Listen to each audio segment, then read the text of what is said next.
Baik semuanya, Assalamualaikum warahmatullahi wabarakatuh. Salam sejahtera bagi kita semuanya, Om Swastiastu, Namo Buddhaya, salam kebajikan. Nah, rekan-rekanku semuanya yang ada di channel saya, marilah bersama saya kali ini akan membahas tentang sejarah dan perkembangan organisasi internasional dari masa ke masa. Nah, kalian pasti perlu tahu tuh apa itu sejarah dan perkembangan organisasi internasional dari masa ke masa, apalagi yang berhubungan dengan prodi hubungan internasional. Nah, kali ini saya sebagai Muhammad Ferdi Arya Pratama akan membahas tentang sejarah dan perkembangan organisasi internasional dari masa ke masa. Nah, ini juga perlu kalian ketahui bahwasanya ini adalah tugas dari dosen kita, yakni Ibu Winda. Nah, perlu diketahui bahwasanya kalian ini pasti tertarik dengan obrolan kali ini. Nah, saya akan menjabarkan dikit tentang sejarah dan perkembangan organisasi internasional dari masa ke masa.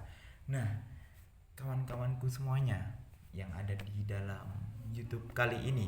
Nah, dalam sejarah hubungan antar negara, keberadaan organisasi internasional menjadi tonggak penting bagi upaya menjaga perdamaian, keamanan, dan kerjasama global. Organisasi internasional berfungsi sebagai wadah bagi negara-negara untuk berunding, terus bekerjasama dan mencari solusi bersama terhadap berbagai permasalahan dunia, mulai dari politik, ekonomi, sosial hingga kemanusiaan. Nah, perlu kalian ketahui bahwasanya di berita-berita kemarin atau yang sedang hangat-hangatnya diperbincangkan dalam kancah global atau dalam ranah lingkup media internasional. Nah, kalian pasti tahu bagaimana gonjang-ganjing antara media sosial internasional yang kalian ketahui di media sosial. Nah, perlu diketahui bahwasanya itu mempunyai ranah tersendiri, rekan-rekanku semuanya. Nah, ada permasalahan-permasalahan yang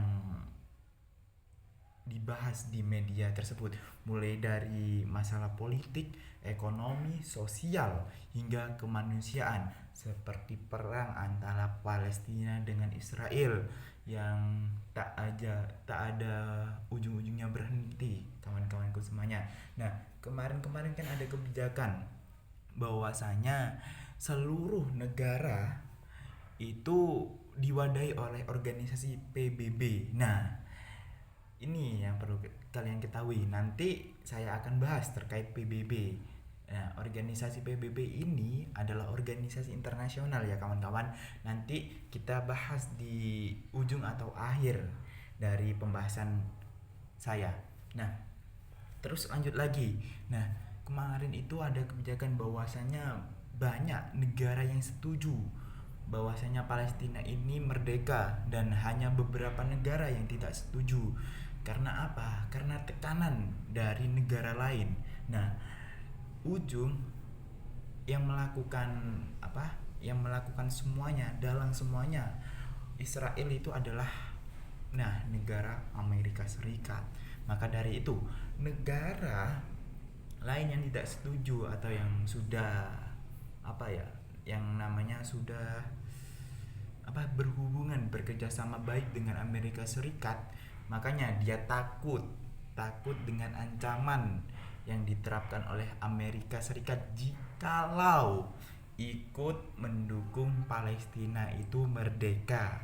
Nah, terus ada yang hangat lagi kawan-kawanku semuanya, bahwasanya kemarin-kemarin itu ada kenaikan pajak 12% atau kenaikan pajak yang diterapkan oleh Donald Trump, presiden dari Amerika. Nah, termasuk ini adalah goncang-gancing antar negara. Nah, termasuk di Indonesia itu parah banget. Nah, makanya dari itu perlu diketahui bahwasanya belajar memahami teori-teori atau organisasi-organisasi di kancah global, kancah internasional ini sangat penting. Nah, langsung masuk saja ya pada materi yang kali ini. Nah, kawan-kawanku semuanya. Nah, yang pertama adalah perkembangan awal sebelum abad ke-20. Cikal bakal organisasi internasional modern dapat ditelusuri sejak abad ke-19. Wow, kira-kira ini sangat lama banget. Ya, banget banget Pol. Banget banget Pol. Nah, lanjut lagi nih. Setelah berakhirnya perang oleh Napoleon pada tahun kira-kira itu 1915, kawan-kawan, negara-negara Eropa itu membentuk Kongres Wina.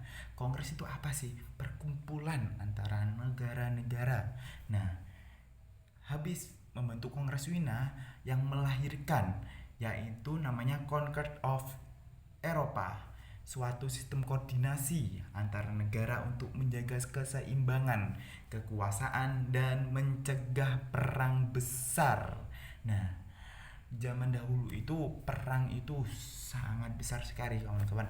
Ada perang dunia pertama, kedua. Nah, ini jangan sampai perang dunia ketiga ini akan terlaksana.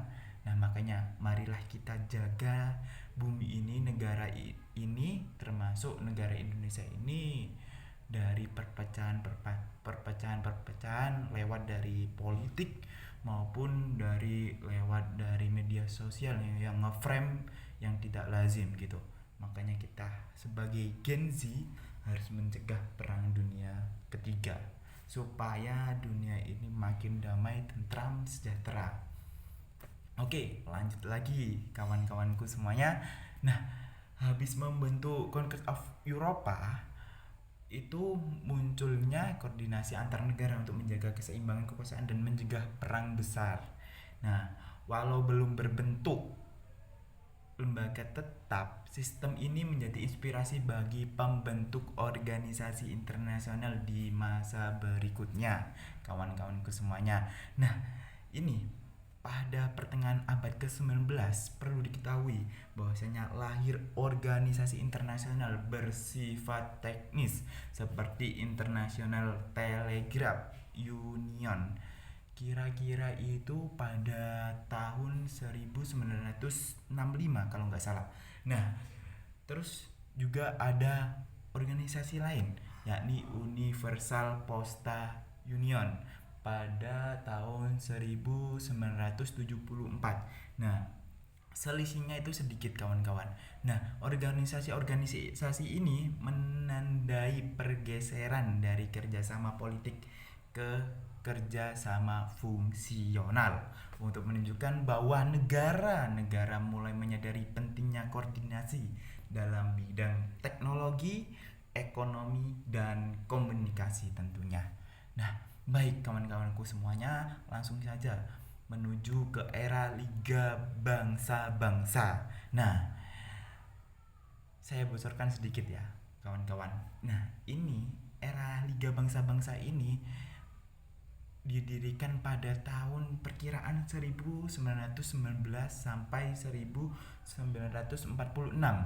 Nah, sebelum munculnya PBB atau bisa disebut juga LBB, ini adalah bentuk terbentuknya organisasi PBB yang saat ini ya. Cikal bakal, ibaratnya itu cikal bakal, teman-teman. Nah, setelah Perang Dunia yang Pertama, masyarakat internasional ini berusaha keras mencegah terulangnya konflik global. Maka lahirlah Liga Bangsa-Bangsa, League of Nations, pada tahun 1919 berdasarkan perjanjian Versailles, kalau nggak salah ya, Versailles atau siapa gitu. Nah, tujuannya adalah menjaga perdamaian dan keamanan internasional melalui diplomasi kolektif. Namun, ada namunnya ini. Liga Bangsa-Bangsa gagal menjalankan fungsinya secara efektif. Tidak adanya kekuatan militer sendiri. Terus juga serta absennya negara-negara besar seperti Amerika Serikat membuat organisasi ini tidak mampu membuat organisasi ini tidak mampu membuat organisasi ini menghenti agresi Jerman, Italia dan Jepang pada 1930-an. Nah, negara-negara besar itu yang Amerika, Jerman, Italia maupun Jepang dulu itu penguasa ya teman-teman, penguasa negara-negara atau seluruh dunia. Makanya dari itu Indonesia pernah dijajah oleh negara-negara tersebut. Oke, next. Akibatnya, berdampak nih Perang Dunia Kedua kembali pecah dan liga-liga bangsa-bangsa dibubarkan pada tahun 1946. Ini loh manfaatnya belajar sejarah atau organisasi-organisasi internasional dari masa ke masa. Next ya kawan-kawan. Terus era Perserikatan Bangsa-Bangsa pada 1945 sampai sekarang. Kegagalan Liga Bangsa-Bangsa menjadi pelajaran berharga bagi dunia setelah berakhir Perang Dunia Kedua. Dibentuknya Perserikatan Bangsa-Bangsa. Sampai sekarang kalian pasti tahu nih, di media sosial itu sangat sering bahkan keseringan itu muncul yang istilah PBB. Perserikatan Bangsa-Bangsa ini lahir itu pada tahun 1945 di San Francisco. PBB memiliki struktur yang lebih kuat dengan organ utama seperti Dewan Keamanan, terus juga Majelis Umum, terus sekretariatan, serta badan-badan khusus seperti WHO. Kalian jelas tidak asing. Terus juga ada UNESCO, terus FAO dan lainnya. Kalian itu tidak asing dengan istilah-istilah tersebut karena muncul di berbagai media-media internasional. PBB menjadi simbol tatanan dunia pasca perang dan memainkan perang pentingnya dalam dekolonisasi, penyelesaian konflik, bantuan kemanusiaan, serta pengembangan hak asasi manusia. Kawan-kawan, itu adalah fungsi dari organisasi internasional. Terus juga ada perkembangan organisasi regional dan fungsional. Selain PBB, kawan-kawanku semuanya, muncul pula berbagai organisasi internasional, regional dan tematik yang menyesuaikan kebutuhan zaman. Seperti misalnya ya, kalau di Eropa itu saya itu pernah membaca bahwasanya ada organisasi selain PBB itu ada NATO, didirikan pada 1949 kawan-kawan di bidang pertahanan kolektif barat. Terus juga ada Uni Eropa, terus lahir pada 1957 kalau nggak salah, sebagai integrasi ekonomi dan politik Eropa. Terus juga nih di area sekitar negara kita ada yang namanya ASEAN ya kawan-kawan. ASEAN ini didirikan pada 1967 di kawasan Asia Tenggara untuk kerjasama politik, ekonomi tentunya dan juga sosial kawan-kawan. Terus ada juga WTO, lahir 1995 atau 6 gitu ya. Ini mencakup di bidang perdagangan global. Itu teman-teman, ada berbagai banyak macam organisasi internasional, bukan hanya PBB, bukan hanya NATO, bukan hanya ASEAN, namun juga ada Uni Eropa, WTO dan OPEC. Terus juga, OPEC ini kalau nggak salah ini di bidang minyak energi, minyak dunia itu kayak di Arab Saudi, di Iran dan berbagai macam negara yang ada di Timur Tengah itu pensubsidi minyak terbesar di dunia. Nah, ini OPEC ini didirikan pada tahun 1960-an, kawan-kawan. Terus, nah, organisasi-organisasi ini menunjukkan bahwa dunia ini semakin terhubung dan membutuhkan kerjasama. Nah, kerjasamanya lintas negara dalam menghadapi tantangan global seperti perubahan iklim, krisis ekonomi, dan pandemi. Nah, kawan-kawan semuanya, kita dulu itu dilanda yakni COVID-19. Makanya dari itu fungsinya dari organisasi internasional itu koordinasi ya kawan-kawan. Selain dari apa namanya kayak sistem politik, terus juga koordinasi, perlu juga terkait koordinasi gitu. Makanya dari itu, ayo kawan-kawanku semuanya, mari kita jangan lupa sejarah. Mari kita terus belajar terkait sejarah, apalagi sejarah internasional. Nah, ini saya jabarkan sedikit tadi, mungkin kurang lebihnya kawan-kawanku ini bisa belajar di buku atau di media sosial. Nah, saya sering itu belajar atau juga update. Nah, kalau hari ini kan ada namanya media sosial. Nah, saya sering banget